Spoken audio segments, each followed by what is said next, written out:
आरव, विक्रम और रजा, 3 experienced criminals ने एक सफल चोरी का प्लान बनाया।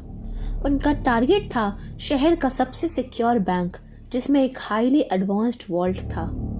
यह चोरी एकदम परफेक्ट होने वाली थी। कोई भी लापरवाही नहीं थी। कोई भी नहीं समझ सकता कि ये कैसे हुआ। आरव, जो कि मास्टरमाइंड था, ने बैंक के सारे सिक्योरिटी सिस्टम्स का पूरा एनालाइज किया था, जबकि विक्रम, जो मसल था, और रजा, जो टेक एक्सपर्ट था, ने सब कुछ तैयार किया। प्लान सिंपल था। बैंक में रात के वक्त घुसना, वॉल्ट तक पहुंचना, पैसे चुराकर निकल जाना बिना किसी सबूत पीछे छोड़े। सब कुछ बिल्कुल प्लान के मुताबिक हो रहा था, जब तक उन्हें लास्ट मोमेंट तक एक छोटा सा सेटबैक नहीं मिला। वॉल्ट तक पहुंचने के बाद एक अनजानी अलार्म बजने लगती है। रजा, जो सिक्योरिटी सिस्टम्स को डिसेबल कर रहा था, ने एक छोटी सी गलती कर दी थी। एक छोटी सी मिस्टेक जो साइलेंट अलार्म को ट्रिगर कर गई। कुछ ही सेकंड्स में बिल्डिंग लॉक हो गई और पुलिस आ गई। सब पैनिक कर गए। तीनों ने तुरंत फैसला किया अपनी एस्केप रूट की जगह वो बिल्डिंग में ही छुपने का सोचते हैं और थोड़ा वक्त गुजारने का। लेकिन बैंक में कोई अकेला नहीं था। एक सिक्योरिटी गार्ड जो बैंक को मॉनिटर कर रहा था, उन्होंने उन्हें देख लिया। इस कंफ्यूजन में विक्रम ने अपने गुस्से में गार्ड को मार दिया। अब उनके पास एक डेड बॉडी थी, जो उनके प्लान में बिल्कुल भी नहीं था। जैसे ही गार्ड का शहीद होना होता है, उन्हें समझ आता है कि अब कुछ भी पहले जैसा नहीं हो सकता। जैसे जैसे पुलिस आ रही थी, आरव, विक्रम और रजा समझते हैं कि वो वॉल्ट के अंदर ही फंस गए हैं। उन्हें कोई रास्ता नहीं मिल रहा था, और जब उन्होंने अपनी कम्युनिकेशन डिवाइसेस चेक की तो पता चलता है कि वो किसी ने टैम्पर कर दिया था और उनमें से ही कोई बेईमान है। रजा, जो यूजुअली काम रहता था, अब नर्वस हो गया था।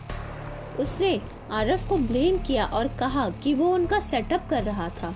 आरव, जो मास्टरमाइंड था, ये कह रहा था कि ये सिर्फ एक गलती थी और एक एक्सीडेंट था, सब कुछ इंटेंशनल नहीं था। टेंशन बढ़ गई। विक्रम, जो अपनी गलतियों की वजह से गुस्सा था, और भी अग्रेसिव हो गया। उसने रजा को ब्लेम कर दिया कि उसने सिक्योरिटी को फेल किया। रजा गुस्से में आकर विक्रम का मर्डर कर दिया। अब सिचुएशन बिल्कुल आउट ऑफ कंट्रोल हो गई थी। तब आरव को एक शॉकिंग बात समझ आती है।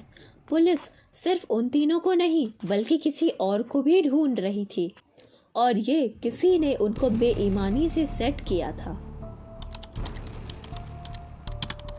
जब वो तीनों को ये बात पता चलती है तो सब कुछ पलट जाता है। उनकी चोरी एक साजिश थी जो उनकी अपनी क्रू ने उनके खिलाफ बना दिया था। रजा पहले तो आरव पे शक करता है, लेकिन धीरे धीरे वो समझ जाता है कि असली धोखा उससे नहीं, आरव से हो रहा था। आरव, जो मास्टरमाइंड था, ये रियलाइज करता है कि उसकी अपनी भूल और लालच की वजह से उनको बेईमान गैंग के हाथ लगा दिया था। विक्रम की मौत के बाद आरव और रजा के पास कोई ऑप्शन नहीं था। बैंक के अंदर भी पुलिस आ गई थी और बाहर जाने का कोई रास्ता नहीं था। रजा को चोट लग चुकी थी और आरव के दिमाग में एक डर था कि ये उनका आखिरी चांस था। लेकिन आरव ने सोचा कि अगर उन दोनों को साथ पकड़ा गया तो दोनों का गेम खत्म हो जाएगा। रजा को छोड़े बिना वो खुद को बचाने का सोचता है। इस समय आरव अपने पुराने दोस्त को छोड़कर भाग जाता है। रजा को पुलिस के हवाले करके आरव अपनी जान बचाने के लिए वहां से निकल जाता है।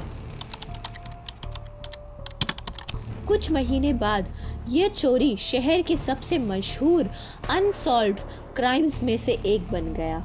आरव अब अपने किए हुए गुनाह के साथ छुपकर जीता है। पुलिस उसके पीछे थी और वो कभी अपनी गलतियों से छुटकारा नहीं पा सकता था। रजा को अरेस्ट किया गया था, लेकिन उसने कभी पूरी कहानी नहीं बताई। आरव गायब था, अपनी किस्मत के साथ जीता हुआ, लेकिन उसके दिल पर अपने किए हुए गुनाह का बहुत बड़ा बोझ था। यह चोरी सिर्फ पैसे का नहीं, एक कहानी थी उस गम और बेईमानी की जिसमें कभी भी कुछ सही नहीं हो सकता। धोखा और लालच कभी किसी काम नहीं आते।